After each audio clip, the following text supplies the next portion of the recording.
akan berkongsi berkenaan dengan sektor pelancongan di negeri Sarawak. Jadi kita ingin perkenalkan seorang tetamu yang kami bawakan menerusi panggilan video pada pagi ini. Selamat pagi kepada Yang Berhormat Dennis Ngau selaku Pengerusi Lembaga Pelancongan Sarawak hari ini bersama kita menerusi Google Meet. Selamat pagi YB. Selamat pagi semua. Okey, baik.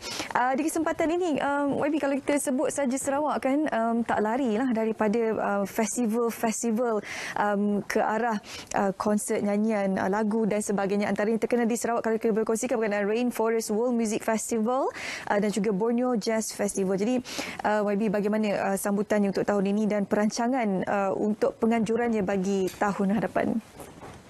Terima kasih terlebih dahulu saya ucapkan kerana memberi peluang kepada saya sebagai pengurusi Sarawak Tourism Board untuk berkongsi berkenaan dengan industri pelancongan di negeri Sarawak.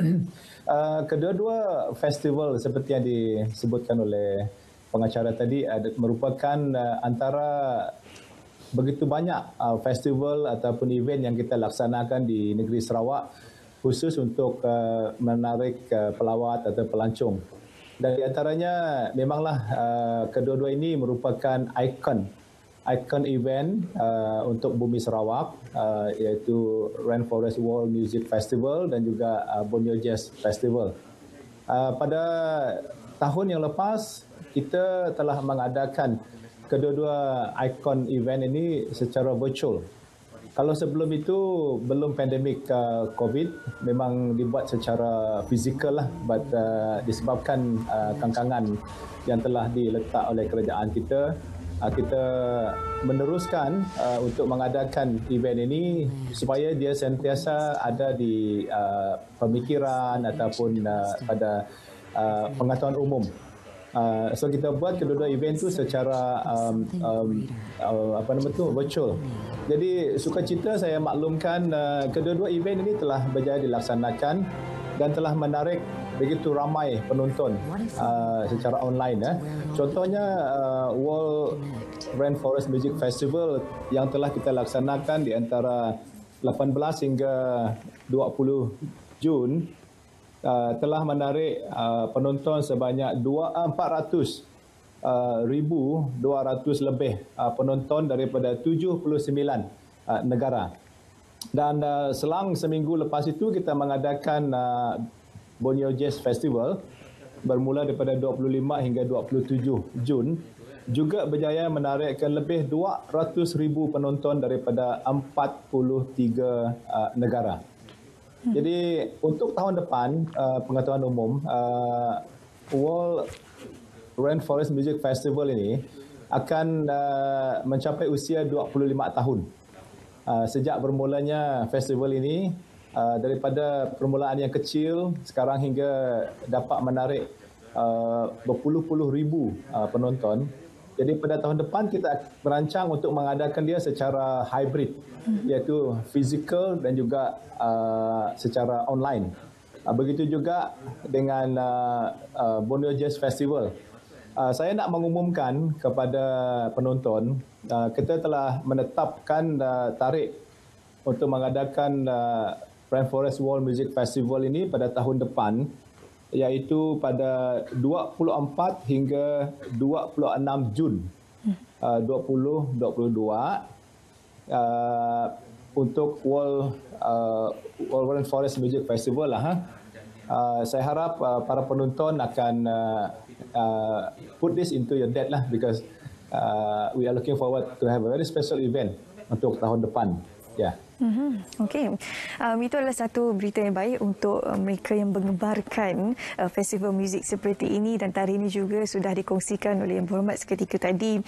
Selain daripada itu juga, kalau YB boleh kongsikan, saya difahamkan di Sarawak menggunakan pendekatan RT, iaitu Responsible Tourism, untuk memastikan agar kesemua flora dan fauna yang berada di Sarawak sentiasa terpelihara sesiapa saja melancong ke sana. Jadi kalau YB boleh kongsikan yang lebih lanjut berkenaan konsep RT ini, Responsible Tourism, dan bagaimana ia boleh menyumbang ke arah sektor pelancongan di negeri Sarawak. Responsible Tourism yang telah kita perkenalkan melalui usaha Sarawak Tourism Board dan Kerajaan Negeri Sarawak untuk memastikan industri pelancongan yang berpaksikan banyak kepada nature, the culture, supaya ia akan boleh bertahan lama. Jadi kita menerapkan nilai RT ini supaya pengusaha pelancongan, para pelancong akan datang ke Sarawak dengan ada tanggungjawab untuk memeliharakan alam sekitar kita, tempat mereka melancong. Kita tak nak orang pergi because I pay, I don't care what I do.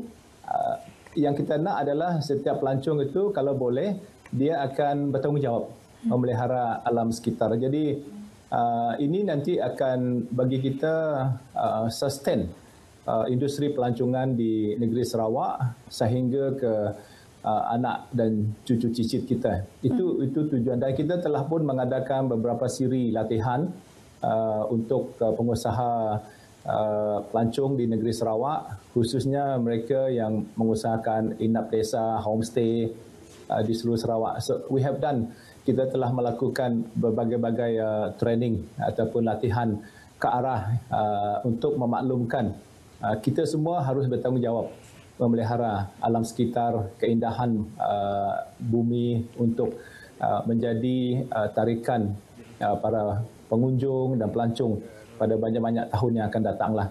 So that is the main thing yang kita utamakan dalam responsible tourism ini.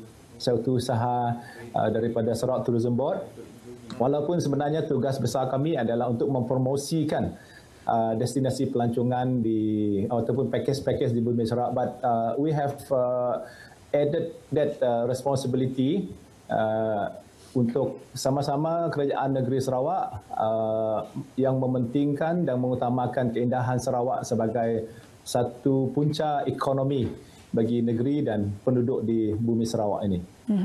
Ialah bila kita bercakap berkenaan sektor pelancongan ni, dia ada rantaian dia tersendiri, jadi semua perlu memainkan peranan masing-masing untuk memastikan agar flora dan fauna yang berada di Sarawak sentiasa terjaga untuk dinikmati bagi generasi yang akan datang ya Muhammad Denis.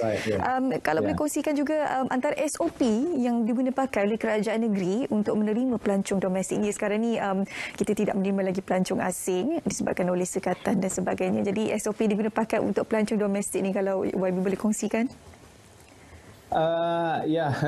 Seluruh dunia memang terkesan kena pandemik COVID ini. Kita tahulah di mana-mana sahaja memang industri pelancongan ini agak terkesan teruk. Dan kita di Sarawak, kerajaan negeri di bawah kepimpinan yang amat berhormat Ketua Menteri kita, Datuk Petinggi Tan Sri Datuk Abang Johari, senantiasa memikirkan cara mana kita membantu industri-industri masyarakat kita di Sarawak sini, termasuklah mereka yang terlibat dalam industri pelancongan. Jadi bersama dengan kerajaan negeri, kita di Sarawak Tourism Board juga telah melancarkan usaha kita membantu industri pelancongan di Sarawak dengan melancarkan satu package yang kita panggil Siasitok. Siasitok ni sana sinilah maksudnya. Jadi sebab di Sarawak ni begitu banyak sekali destinasi produk-produk pelancongan yang begitu tinggi nilai dia, yang kita anggap standardnya begitu tinggi dan seharusnya dan sepatutnya boleh dilawati oleh para pengunjung yang datang ke Sarawak.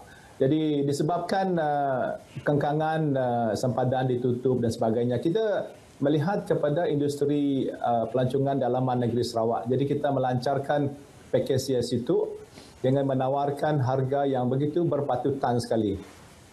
Saya sangat sukacita nak maklumkan pakej-pakej ini daripada Kuching hingga ke Lawas telah menerima sambutan yang begitu menggalak sekali. Kalau dahulu masyarakat kita suka nak pergi ke luar negara dan take for granted that destinasi pelancongan di negeri kita, sekarang ini dalam keadaan pandemik, bila kita tak dapat keluar, para pengunjung telah memilih untuk mengunjungi tempat-tempat yang sedemikian. So ini telah dapat membantu serba sedikit industri pelancongan di negeri Sarawak untuk terus maintain lah. Sementara keadaan pandemik ini masih ada di negara kita dan di dunia ini. Ya, siasat itu package yang telah kita lancarkan tahun lepas untuk package pelancongan, dan juga kita juga melancarkan untuk hotel sebenarnya. Tapi package ini khasnya untuk penduduk Sarawak lah, untuk melancong dan bergerak dalam negeri kita sendiri. Ya.